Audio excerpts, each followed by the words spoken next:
मरने की एक्टिंग करो। पापा जी आप फ्री हो गए? अब ऐसा करिए आप खाना खा लीजिए, बड़ी प्यार से बनाया मैंने आपके लिए।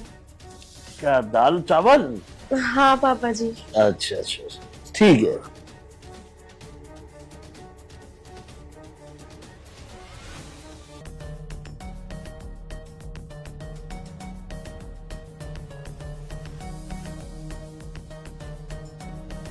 कैसे बने पापा जी?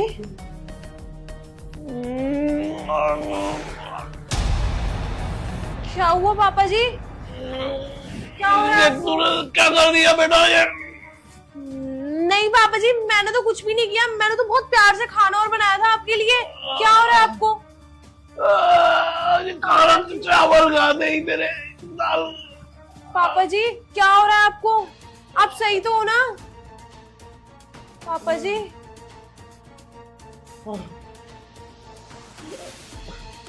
पापा जी पापा जी फाइनली बुड्ढा तो मर गया।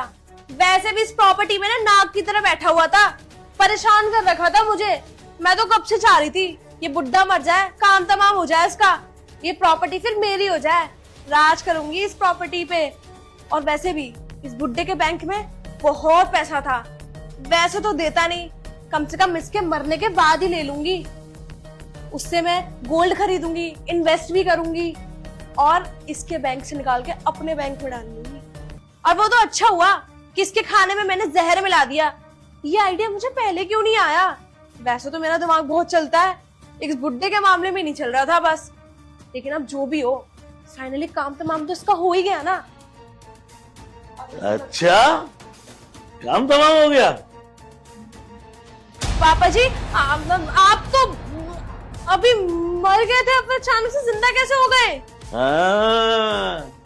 तू तो ये चाहती थी कि मैं मर जाऊं। लेकिन पापा जी अभी तो आप बोल रहे थे कि मेरी सांस बंद हो रही है, तो फिर अचानक से उठ कैसे गए? अचानक कैसे उठ गया?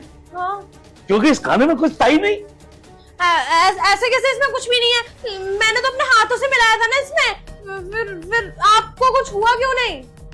इसलिए नहीं हुआ कि इस खाने में कुछ था ही नहीं। इस खाने को तो मेरे को बचा लिया प्रेम ने, मेरे वफादार नौकर ने। प्रेम जरा बाहर निकल गया। प्रेम ने? तुझे तो मैं ही पैसे देती थी ना तेरे हुक्के पानी के लिए, सब कुछ तो तू मेरे पैसों से ऐश कर रहा था, अब फिर तूने मेरा ही साथ नहीं दिया और इस बुड्ढे को मरने से बचा लिया।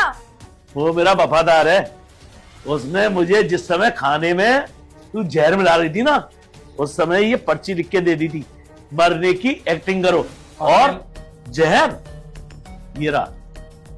मैम साहब आपको थोड़ी सी भी शर्म नहीं आई? तो आपके पिता के समान है आपके ससुर, और आप उनको मारने चली थी सिर्फ इस प्रॉपर्टी के लिए। साहब जी आपको एक बात और बता दूं, मैम साहब का एक आशिक है जिसकी वजह से ये सब कर रही थी। जैसे ही आपके बेटे बॉर्डर पे ऐसे आते ना, वैसे ये उनको भी मार देती और अपने आशिक के साथ में यहाँ से सारी प्रॉपर्टी बेच के भाग जाती। अच्छा तुमने ये पहले क्यों नहीं बताया कि इसका आशिक है? मैं इसे पहले से ही ठिकाने लगवा देता।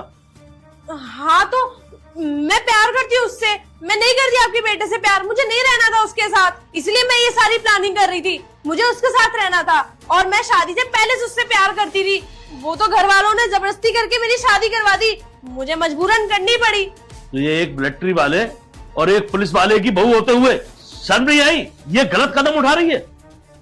अब जाकर के जेल में चक्की पीसना, पूरी जिंदगी जब जेल में सड़ेगी ना, तब तेरे अंदर ये दिमाग आएगी और तब तो ये एहसास होगा कि मैं अपने ससुर के साथ में और अपने पति के साथ में क्या करने जा रही।